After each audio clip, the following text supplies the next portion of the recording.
welcome to Creative Coloring with Erum. My card today will feature the Precious Peony Stamp Set, which is a pretty floral stamp set with a look of hand-drawn floral stamps.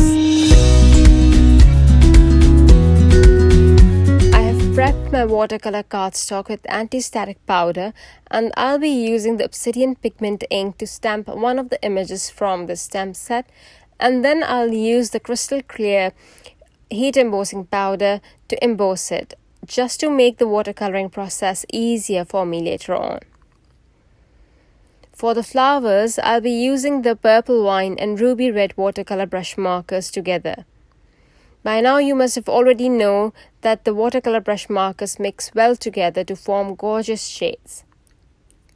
I will start by laying down the ruby red watercolor and then the purple wine. Then I'll use the water brush to spread and mix both. Please know that there is no rhyme or rhythm to it. You can add the purple wine first if you want, and then the ruby red, or more of one and less of the other. It is absolutely up to your liking. Also, you will notice that I'm not going to pay much attention to the shadows, depth, or highlights. I'm only going to do that if I want to show a bit of variation among the petals. And I will also switch between the ruby red and purple wine for the sake of variation. As in, if the petal next to it has more red closer to the side that's touching it, then I'll add more of purple wine to the petal I'm working on, and vice versa.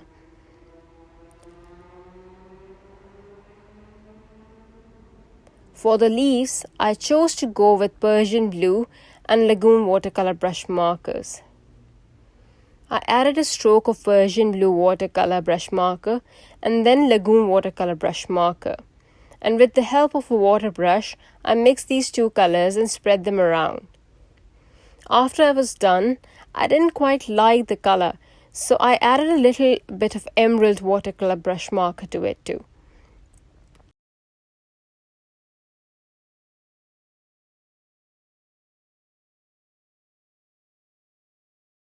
Once I was done coloring all the leaves, I used the heat gun to dry the image completely, and then I added a few clean water splatters on the image. I let it sit for a few seconds and then use a tissue paper to absorb the droplets. And then we are left with this beautiful texture on the petals. I used the coordinating die to die cut the image, and now I'm planning to adhere this onto a black piece that I cut out at an angle, because I don't want the white portions of the die cut to show on the black cardstock. I'm going to first mark the areas with a permanent black pen, and then use the jet black artist marker to cover the outline more easily and quickly. On the off-white panel, I'm going to add black paint splatters from the 36-pan watercolor set. Then on the black piece, I'll add splatters of clean water, and I'll pour crystal clear embossing powder on it and heat set this. This will give a glossy look to the piece, and instead of adding splatters, you can even use stamp design and clear embossing ink to get a pattern of your choice. Please know that because I'm using water, I will heat this from behind and not from the top, because it is water, and the embossing powder is not going to stick very well to it. So as the water dries, the embossing powder will fly away everywhere. So if you are using water, I will suggest you use the heat gun from below and not from the top.